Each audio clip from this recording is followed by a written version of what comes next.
ওজস্বী বললেন, এই বেচারা মজুরের মাথা থেকে তো মালপত্রটা নামাও। ভারে সে প্রায় মরেই যাচ্ছিল। কামিনী ও রূপবতী মিলে তার মাথা থেকে টোকরাটি নামিয়ে আনলেন এবং তার মধ্যে থাকা জিনিসপত্র বের করতে লাগলেন। ওজস্বী তাকে এত টাকা দিলেন যা তার সাধারণ মজুরির তুলনায় অনেক বেশি ছিল। আশার চেয়ে বেশি মজুরি পেয়ে সে খুব খুশি হল, কিন্তু তার মন সেখানে থাকা জিনিসগুলোর প্রতি এতটাই আকৃষ্ট হয়ে পড়েছিল যে সে ফিরে যেতে পারল না। এটা দেখে তার আরও অবাক লাগল যে যদিও ঘরে মাত্র 3 জন নারী ছিলেন, তবুও খাবারদাবারের এত আয়োজন ছিল যেন 30 জন মানুষের জন্য যথেষ্ট হতো। মজুর যখন সেখান থেকে সরল না, তখন ওজস্বী প্রথমে ভাবলেন যে হয়তো সে একটু বিশ্রাম নিতে চাইছে। কিন্তু অনেকক্ষণ হয়ে যাওয়ার পর ওজস্বী জিজ্ঞেস করলেন, বিষয়টা কি? তুমি যাচ্ছ না কেন?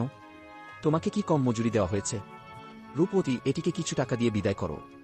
মজুর বলল, মালকিন, আমি আশা অপেক্ষা অনেক বেশি মজুরি পেয়েছি, কিন্তু আপনার সম্মুখে কিছু নিবেদন করতে চাই।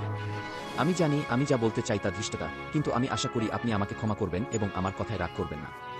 এখানে অনেক কিছুই আমার কাছে বিস্ময়কর মনে হচ্ছে। আমি আপনার মতো রূপবতী কোনো মহিলা আগে দেখিনি। এটা দেখে আমি আরও বিস্মিত হয়েছি যে এখানে কোনো পুরুষ নেই।